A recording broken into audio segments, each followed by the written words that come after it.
shenanigans. I call absolute shenanigans. I think if you are a Republican looking at this climate, you are heading for the hills. Does your wife know that you watch 10 minutes of televised fellatio of the president every morning?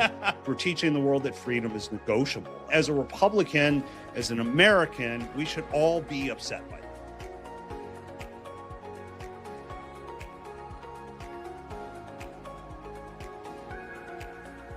Welcome to Political Rehab, smart politics without the hangover. I'm Matt. And I'm Matt. Today, a White House pep rally, a lot of cracked and forced smiles in Washington, a huge bipartisan win. The White House seems determined to avoid a DEI witch hunt and the end of news media, ? But let's start, as always, with our Trump dump. Time for the Trump dump. That's right. It's time for the Trump dump, our weekly segment where we get it all out of our system right up front so we can have a great show, because it doesn't matter if you're a Republican, Democrat, or independent. There's something Donald Trump did this week that pissed you off. And look, it's not news that Donald Trump is a lowlife who lacks empathy for other human beings or the capacity to understand that anything that doesn't directly affect him matters. But this exchange in the fascinating new profile of Marjorie Taylor Greene from the New York Times' Robert Draper is still eye-opening, or it should be, and I hope we never lose the capacity to find this revolting. It describes Marjorie Taylor Greene's last exchange with the president by text message on November 16th of this year. She had just received an anonymous email in her personal Gmail account that threatened the life of her college-aged son. It said, "Derek will have his life snuffed out soon. Better watch his back." The email's subject heading used the nickname Trump had given her the day before, Marjorie Taylor Greene. Greene promptly texted that information to the president. According to a source familiar with the exchange, his long reply made no mention of her son. Instead, Trump insulted her in personal terms. When she replied that children should remain off limits from their disagreements, Trump responded that she had only herself to blame. In response to detailed questions and a request for comment, a White House spokesman wrote, "President Trump remains the undisputed leader of the greatest and fastest growing political movement in American history, the MAGA movement. On the other hand, Congresswoman Greene is quitting on her constituents in the middle of her term and abandoning the consequential fight we're in. We don't have time for her petty bitterness." In other words, that's a non-denial denial. They can't say it didn't happen because obviously MTG has the receipts, so they're just resorting to doubling down on insulting her and victim blaming. They're literally telling this woman, "You were asking for it." Look, say what you will about J.D. Vance, but the man has the basic kindergarten level of social grace and dignity to hear about an incident involving Tim Walz's son and say, "I'm sorry that happened." If you happen to be a Trump supporter, I want to ask, if your kids behaved like this, would you be horrified? Would you be embarrassed? If the answer is yes, then please just consider that maybe it's time to finally say enough is enough with this person who doesn't care about you and wouldn't care if something happened to your children unless it affected him personally. And if the answer is no, then please just consider whether maybe politics has done something to your values and your basic humanity that you don't like. The good news is, either way, we don't have to tolerate this. We don't have to put up with this from the people that we raise up to power. We can demand more, and in 2026, I hope we will. Wow, very good. My Trump dump this week is also about MAGA, but it's the absolute nonsense they spew on autopilot. Let me give you an example. Last week in my column, which you can read in the Charlotte Observer on my Substack, I wrote that Donald Trump is morphing into Joe Biden. The point wasn't just age, though, yeah, that matters. Biden was 79 in December of 2021, and Trump is now 79, and Trump is falling asleep in meetings so often that Saturday Night Live is even making jokes about it. Even the messaging feels recycled. Trump is running the same Biden-era gaslighting on the economy, the same "don't believe your eyes" routine that wrecked Democrats in 2024. So what did MAGA come back with? Matt, we all know you have Trump derangement syndrome. Look, I love reading comments. I've spent decades in politics. I run on caffeine, criticism, chaos. I feed off negativity. Tell me I'm wrong. I don't care. But I admit, I was a little disappointed. I figured that pointing out that America has now suffered through two aging presidents, both surrounded by questions about stamina and judgment, might get me more than just a bumper sticker insult. get some better talking points, have an opinion, and for God's sake, stand by some principles. Let me give you another example. There is no way a true conservative can defend Trump's anti-free market protectionist crusade. And don't come back with one good quarter of 4.3% economic growth. That's fantastic news, and it should be celebrated. But it doesn't prove Trump's tariffs work any more than Biden's 4 quarters over 4%, including 2 of them that were over 7% that proved his economy was healthy. He still left behind record debt, rising interest rates, and families crushed by high prices. And that brings me back to what Trump derangement syndrome really is. It isn't criticizing him. It's watching people abandon every conservative principle they ever claimed to believe in just to defend it. And there's another word for that. It's called a cult. I love the way you've twisted TDS back on its originators and redefined it. That's absolutely spectacular. With that, let's get to this week's rundown.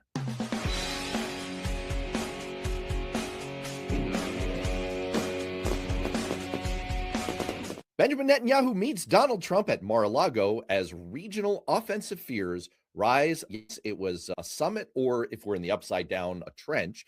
Israeli Prime Minister Benjamin Netanyahu met with our U.S. President Donald Trump to discuss the next phase of Gaza ceasefire arrangements. The terms for the initial phase of the ceasefire that Donald Trump helped to broker back in October have been largely completed.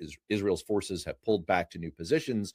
Hamas has now released all living and all but one of the dead hostages, but immense challenges remain facing the implementation of the second phase of the 20-point ceasefire plan that was supposed to lead to a permanent ceasefire and perhaps a peace.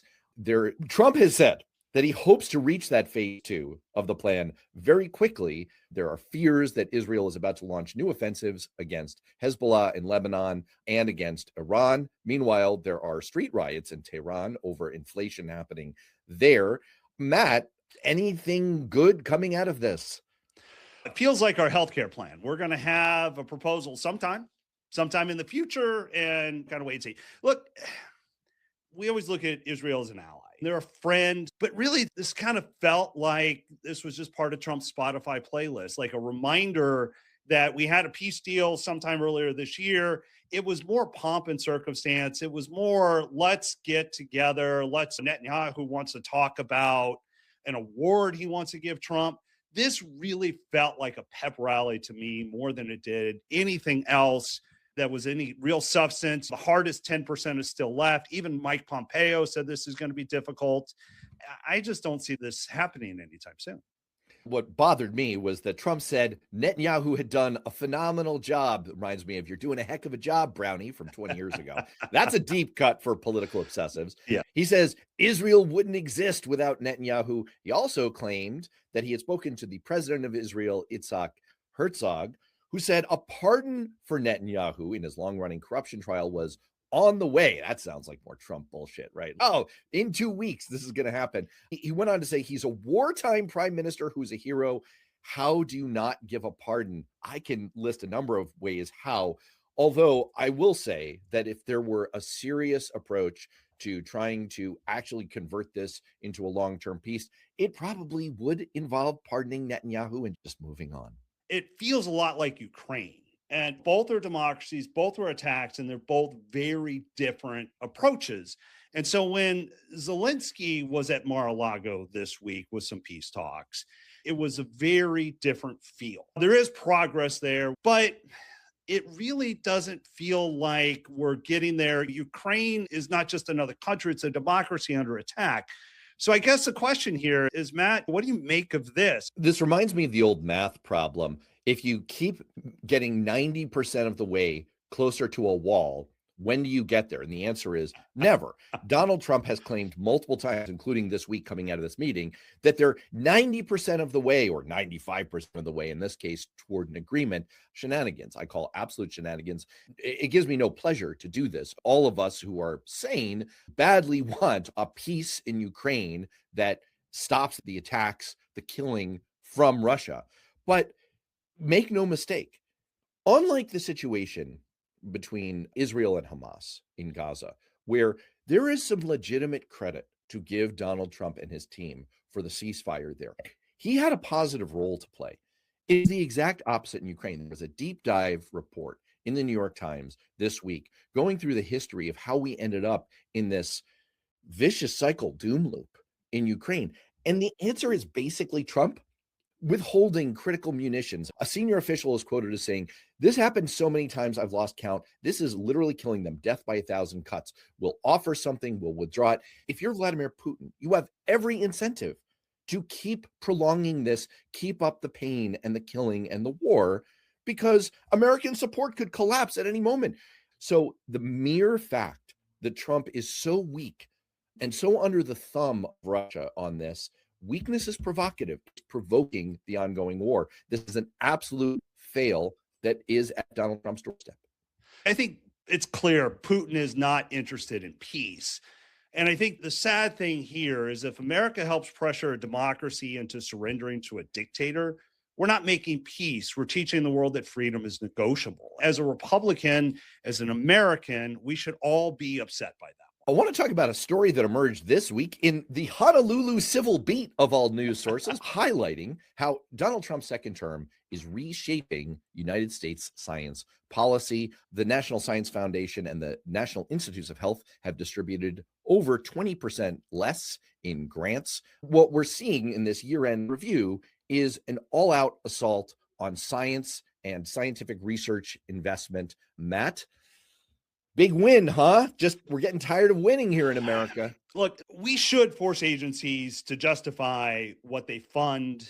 And I believe cutting waste and ending woke nonsense in science is probably a good thing. And as a strategist, this is a political goldmine for us. It's easy to say, look at this. The Democrat wants to fund this, and this is what your tax dollars are going to do. And it's an easy win. It's easy for us to raise money on it. But blowing up the system to try to save money, to score some political points when we're potentially endangering the health of us. Funding science is the single most successful thing that the American government does or has ever done. I wrote about this at the beginning of 2025 in Newsweek. It's something that I've been studying. It was part of my graduate work at the Kennedy School of Government. And let me just suffice it to say, everything in the modern world around us is the grandchild of U.S. government taxpayer-funded scientific research. Camera phones, CAT scans, LED lights, sneakers, communication satellites, batteries, lasers, Google, GPS, solar panels, robots, the internet. It all comes from taxpayer-funded science. And this is the perfect opportunity for public-private partnership. This is an area where Democrats and Republicans should be able to agree. About a third of U.S. patents in the private sector rely on federal research. The federal government does the long-term basic research, and then the private sector comes in and takes advantage of it and makes trillions of dollars that we spread around the world and comes back to us. What you said is exactly right and part of the problem here. Of course, the federal government funds things that sound kind of funny, right? We study shrimp on treadmills and whether pigs can breathe through their butts. It turns out that the shrimp study is being used to improve military body armor, and the butt breathing study could help veterans with respiratory failure or compromised airways. And famously, Ozempic came from a study of Gila monster spit. And so this is an absolute insane self-own from the Trump administration. And it's just a squandered opportunity for Democrats and Republicans to do something absolutely great together. There was a report that the DOJ is using an old fraud law in a brand new way. The Department of Justice launched an investigation into corporate diversity, equity, and inclusion programs under the False Claims Act, anti-fraud statute of financial fraud. And they've already sort of targeted companies like Google and Verizon under investigation. To me, this sort of wondering, are they really fighting fraud or are they staging a culture war showdown? What do you think, Matt? This comes from a great report in the Wall Street Journal. And look, I break from what might seem to stereotypically be the political orthodoxy of the Democratic Party on this. I happen to agree that over the last 5 years, A certain amount of wokeism got out of control. I'm not alone in that view. For example, Professor Randall Kennedy made a splash last year, writing an op-ed in the Harvard Crimson. He's an eminent scholar of race and civil rights, saying, look, I'm a scholar on the left who's committed to struggles for social justice. The reality surrounding mandatory DEI statements, however, make me wince. There's also a stack of evidence that DEI trainings are absolutely useless on the corporate level. They do not advance diversity, equity, or inclusion. They're essentially an industry that exploded in 2020 and 2021 as corporate entities and institutions tried to kind of get themselves right with the new political orthodoxy. This is the kind of thing that comes from a genuine place of people wanting to have more diversity, wanting to not be racist dicks to one another. That's, of course, a wonderful and important thing. And there's a proud tradition of using federal government power to fight racism, fight discrimination. But what we're talking about in that situation is upholding the law, upholding the Constitution, which prohibits discrimination on the basis of race. This is a case of a mafia tactic of getting companies to go along with your political agenda by distorting a law. And it's obviously another Trump mess.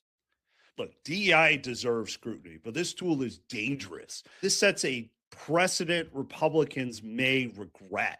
If a conservative DOJ can use fraud laws to punish DEI, a future Democrat DOJ could use the same tools to punish companies for climate policies, gun policies, donations. This is weaponized regulation that I think Republicans are going to come to regret. And I think the way we're using justice is going to cause more long-term problems than we are even thinking about right now.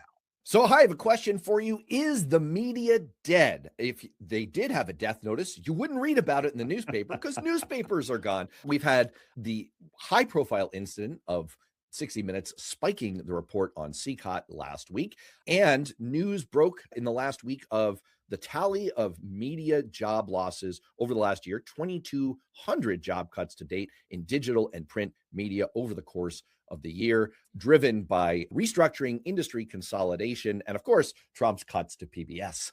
That is the media dead? It's a slow death right now. Fear is starting to replace editorial courage. And on one side, we're seeing it just completely collapse. Some of it's just bad business practice. This has been a long, slow moving process. We need a good independent media. We need that as part of checks and balances. But not only are we seeing it with the 60 Minute segment, I noticed, and I know this is not a program you watch a lot, but I was watching Fox and Friends the other morning. And I'm sure you wake up and drink your coffee and watch Fox and Friends. But it was 10 minutes about how wonderful Donald Trump is. And his optimism, his love for America is so great, that is so infectious, and that the golden age of America is just coming, and it's all because of him and how lucky we are to have him. It felt like state-run media. So it's Matt, I have a question for you. Yes. Does your wife know that you watch 10 minutes of televised fellatio of the president every morning?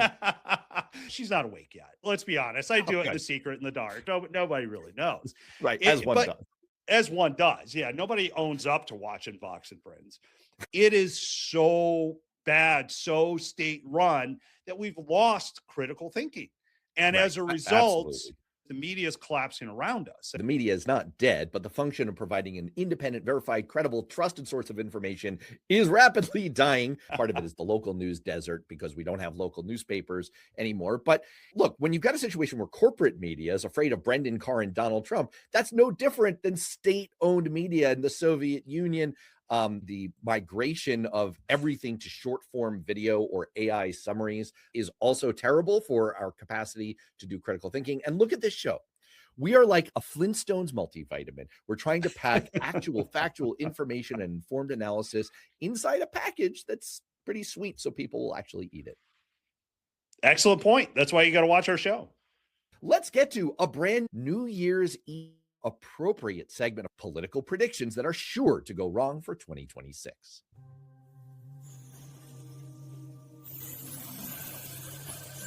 New prediction. What will Trump's net approval rating be on June 1st, 2026? As of today, His net approval rating, that's disapproval versus approval, is negative. It's negative 12.2. His low point in the second term was negative 15. I think, given the cratering economy, the regular cloud of chaos around Donald Trump, ongoing erosion within MAGA, 1 in 7 Trump voters from 2024 already regret their vote. I predict that it is going to be a net approval rating of negative 20. I have a slightly different take because the question is June 1st. We're leading into the 250th year. I think there's a lot of pomp and circumstance happening during the summer. It's still going to be underwater.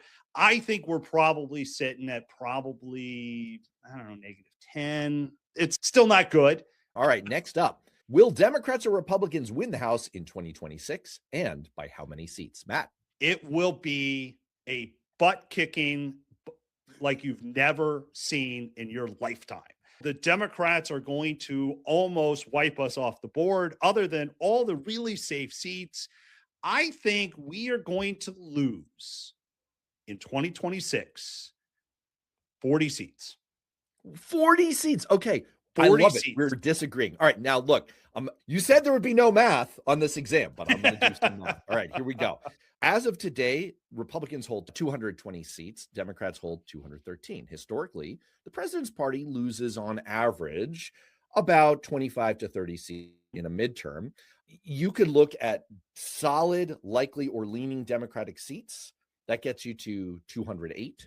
There are 17 toss-up seats. So let's say Democrats win 15 of those.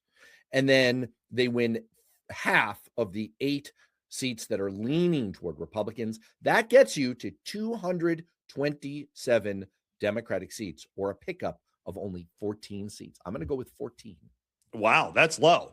That is low, but we are going to see, because again, one of us will be right or wrong. Will there be a new record for House retirements this year? The record was 48 members of the U.S. House of Representatives who chose to voluntarily leave their seats by retiring, resigning, or running for another office. 48 in the 1994 election cycle, the historic 94 midterm collapse of the Democratic Party. I was going to say no, but I have reversed myself to yes, we are going to set a new record, because as of today, NPR's Congressional Retirement Tracker says there are already 45 House members who are retiring. Therefore, you only need 3 more to tie the record. 4 to break it. We're going to break it, Matt. 100% going to break it. I think the writing is on the wall. I think if you are a Republican looking at this climate, you are heading for the hills. You're pulling a Marjorie Taylor Greene. You're getting out while you can. I'm hearing even some solid Republicans who might be running for bigger offices are going to retire coming in the next month or two. Same reason. I think we're going to break the record. Do you hear one of the best lines of the year when Senator Joni Ernst retired and she said she was doing it to spend more time with her family? And then the response was she didn't specify which lobbying firm that was. All right. Will the Supreme Court of the United States strike down Donald Trump's tariffs? 100%. People continue to look at the Supreme Court and say it's a conservative court, it's going to side with Trump. I think this court is a constitutional court. And I think you're going to look at the powers and what the president can do. And I think they're going to strike down tariffs. First of all, I disagree with your assessment of them as a constitutional court. I'm going to cheat this and I'm going to say, yes, they're going to find a way to overturn the tariffs based on the authority that Trump has claimed, based on the International Emergency Economic Powers Act, which says absolutely nothing about tariffs. If there's any strict constructionists left in the Supreme Court, if there ever were any, they should be barfing all over this.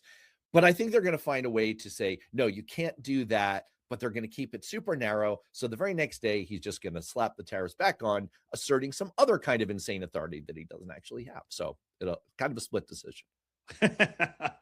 All right. Will the U.S. avoid a government shutdown in 2026? No, the U.S. will not avoid a government shutdown in 2026.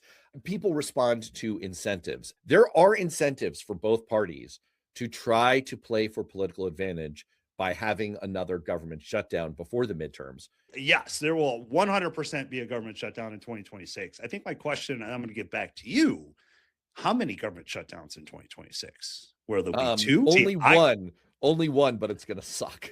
Oh, see, I think we have one coming up in February, and I think we're going to have another longer one right before the midterms, because you're right.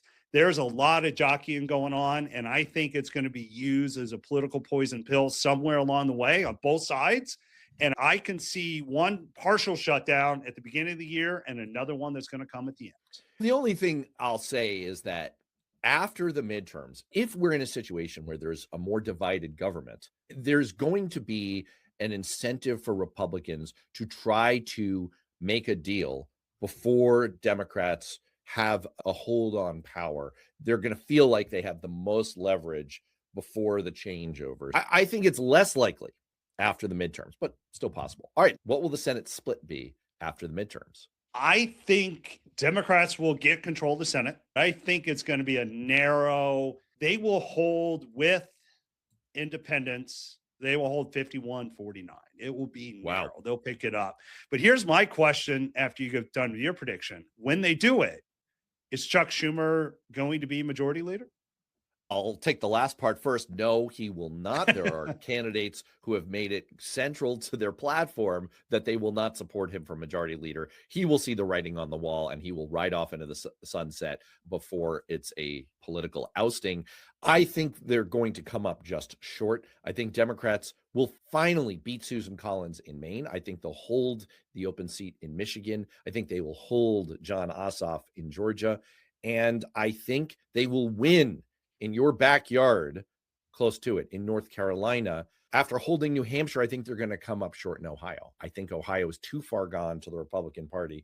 That will leave them at 49 seats, just short of a majority. Who will be the first to go in the Trump administration, and will it occur in 2026? I think it's Pam Bondi. I think Pam Bondi goes in 2026. I think she's completely messed up the Epstein files. The MAGA base, the hardcore MAGA base, the same people at the beginning of this show that criticized me for Trump derangement syndrome, that group of people are angry at what's happening. They don't see a real solution. She seems to be incompetent. I think Bondi goes middle of this year. I think Hegseth is the first to go. The knives are out inside the administration. They just don't want the chaos. They just don't want the optics. The advantage they have with Pam Bondi is they have such a deep financial hold. She owes her entire financial profile. Like literally, her accountant essentially works for Donald Trump. Everything about her career and her personal finances and her future prospects is tied to Donald Trump. They have total possession of her and everything she does. Hegseth, I think he's a lot more expendable, but it's not going to happen in 26. I think Susie Wiles gets her way on that. So there are a couple socialist mayors that are taking office this year, most notably in New York City. Will there be a success story with them? What is it going to look like at the end of 2026 for socialism and your party? I think there's going to be a New York Times headline talking about how Mamdani and other socialist mayors have come face to face with the harsh reality. I sound like Almost Famous here. They're a mid-level band struggling in the harsh light of stardom. This is the audacity of math. Zohran Mamdani knows he can't do free buses, freeze the rent, $30 an hour minimum wage, city-run grocery stores. There is not the money for all of this. He's going to try to get caught trying. And there's no way that all of this is going to survive first contact with the enemy. What I find interesting about this is he's kind of a mini Trump. You know, make a lot of promises, but he's going to spend a lot of time blaming Kathy Hochul. He's going to spend a lot of time saying there was some force out there that prevented him, some deep state that's going to prevent him from doing it. But I think at the end of the day, at the end of 2026, he's going to have just enough success to cause you headaches going forward, where I think the Democrats are going to have to reckon a lot more with this wing of the party that has just enough there to kind of keep bringing in people that kind of causes some of your candidates to have to push further to the left than they'd want to. Okay, so give me one prediction, just your boldest prediction that is sure to go wrong, just anything out of the blue. What do you got? I'm going to give you two, and I'm going to apply my wife's favorite phrase of making an anti-jinx, where you say something out loud that you want to manifest in reality, sort of spiking the jinx. Does this make any sense? So my actual bold prediction is that George Santos is going to land a high-profile job in the Trump administration. I'm going to go with, I don't know, something, a special ambassador or something. The one that's close to my heart where I'm anti-jinxing is that the U.S. men's national team will make it to the semifinals of the upcoming 2026 World Cup. Fantastic. Here's mine, and this is sure to drive Democrats just batshit crazy. I think Marjorie Taylor Greene is going to be a full-time analyst on CNN. I think she is going to be out there. She's going to take Scott Jennings' place. She's going to get on there, and every day you're going to watch her spew everything that CNN viewers hate, but she's become the media darling. She's going out there rebranding herself. She's getting herself set up for something. It's sure to be another high-paying job for her. I expect to see Marjorie Taylor Greene on CNN this year. I'm looking forward to it. It will make the program much, much better. This is a great prediction. This is very likely. It drives eyeballs. She has enough things to say now that appeal to Democrats and enough to enrage Democrats and make them hate watch. This is spot on. This is definitely happening. All right. That is it for our political predictions for 2026. Sure to go wrong. And with that, let's get to our weekly segment. That's bullshit.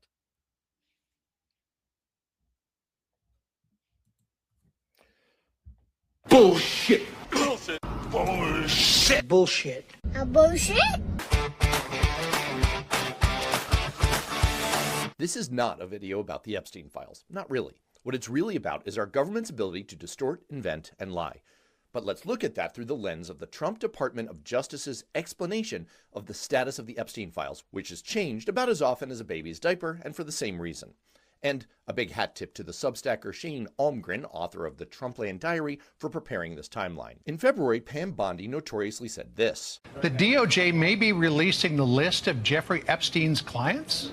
It's sitting on my desk right now. In March, the DOJ said there are no Epstein files. In April, they updated to say that a team of lawyers are combing through all the non-existent Epstein files. In July, Pam Bondi issued a further clarification. There was no client list. By August, it was, we're going to release all of the files by next month. And in September, it was, no, we're not going to release them because there's nothing in them. And Trump added that they're all a Democratic Party hoax, which also exonerates him, which is why we're not releasing them. But then after Congress forced them to release the files in November, the Department of Justice said, we're going to release them on December 19th. And then on December 19th, it was, we couldn't release all of them because there are too many. And those hundreds of lawyers who started looking back in April are really too busy. But to be clear, there are files and we're going to release them. And then the very next day, they released a few documents with almost everything blacked out. And then on Christmas Eve, they announced that they had discovered 1 million more pages of Epstein files that were stored over there. So we didn't know about them. Of course, as we all expected would be the case, this happened. The new release also includes documents that mention President Trump. Trump was a passenger on at least 8 flights between 1993 and 1996 on Epstein's jet. But still, all the stonewalling led to this. Democratic Congressman Ro Khanna and Republican Congressman Thomas Massie announced late last night that they will bring inherent contempt charges against Attorney General Pam Bondi and the DOJ's failure to comply with the Epstein Files Transparency Act. But again, my point here isn't to talk about the Epstein files or the horrible crimes that he and his associates committed. It's worth a much deeper examination at another time. What the Trump administration is doing really goes far beyond bullshit. It speaks to their deep down belief that questions from the public and our legally elected representatives in a co-equal branch of government are the kind of nuisance you might get from a 3-year-old that you can deflect with a throwaway line. And why not? Because it's not like they can hold you accountable. Which is why we've landed at the perfect ending to this timeline, a charge from a Republican and a Democrat of inherent contempt. That's a legal term, but it's also the perfect description for the way these jackals think about the American citizens who put them in power. This timeline is their way of saying, we have inherent contempt for you. And that goes far, far beyond mere bullshit. All right. Hey, fantastic. Love that timeline. Another great piece. Always love these things. Thank you. Once again, the world supplies. What is it? Trenton makes, the world takes. The world makes, we take. All right. With that, let's start off the new year with a little dose of hope.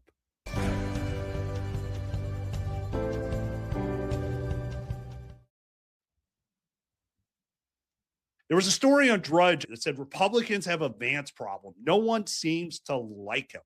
Now, that's kind of obvious to, I think, most of us. But at the end of 2025, it's starting to feel like MAGA has been exposed as the fraud that it is. Republicans at the grassroots level are starting to rise up and reclaim the mantle of Ronald Reagan, where principles mattered and whose conservatism stood for enduring values. You see that spirit alive in groups like Our Republican Legacy, a coalition of principled Republicans working to reclaim the party from within. You see it with groups like Freedom Conservatives, who believe that in order to ensure that America's best days are ahead, we must apply the timeless principles of liberty to the challenges of the 21st century. You also see it with Mike Pence, who was in the news last week, who's reemerged as a more traditional Reaganite conservative, seeking to resist Trump's populist redefinition of the movement and the broader Republican Party. You even had a bunch of Heritage Foundation staffers defect and go over to Pence's DC-based advocacy organization, Advancing American Freedom. And what these groups all have in common is that they're dedicated to having a functioning Republican Party, one big enough to welcome everyone who believes in freedom, opportunity, and the promise of America. My dose of hope is that we are on the verge of a stronger party, and those voices are getting louder, and I think we'll only see it get bigger in 2026. Well, my dose of hope is related and a bookend to my Trump dump of the week, the remarkable interview with Marjorie Taylor Greene in the New York Times. It shows overall how Marjorie Taylor Greene is coming to terms slowly with the last 5 years and the role that she's played in American politics. And it contains some absolute barn burner quotes. One is, after Charlie Kirk died, I realized that I'm part of this toxic culture. I really started to look at my faith. I wanted to be more like Christ. Another about Donald Trump is, he has trash talked so many people. I promise you, I don't hold myself up as more special than others. He's done this too. I get it. This is Trump. This is what he does. And finally, referring to MAGA people, for the love of God, what the fuck is the matter with these people? Now, look, for those out there, including many of my Republican friends who tell me this privately, they've heard enough about Marjorie Taylor Greene. They don't want to think about her. They don't want to engage any further. I understand. I get it. I still think there's something interesting happening here, much like you said, Matt, and it's worth thinking about and knowing about. Sure, for MTG, this process may have started as a reaction to being snubbed by Trump for the Georgia Senate race. It doesn't matter. As you read through these quotes in this interview, it becomes clear that this is someone who's swallowed the red pill. She's seeing more and more just what an illusion she's trapped her own mind inside. She's seeing things that have been evident to the rest of us for a long time. Trump's pathological narcissism, his complete corruption, his total lack of empathy, the fact that he doesn't really believe anything he says for the benefit of his voters. Regardless of what kicked it off, she's on the way out. And is it perfect? Heck no. She still believes some things that I deeply disagree with. But how can you not want to encourage growth and change and breaking free of something so obviously toxic for America? If it's happening for her, how can you not want to encourage it for her so that others will similarly feel encouraged? All of this means that there's hope, that this is the harbinger of a lot more of this to come for a lot more people. If you can reach the end of this road, hit the other side, ask for some forgiveness, try to make sense of it all, try to move forward without the worst of what you became, that's progress.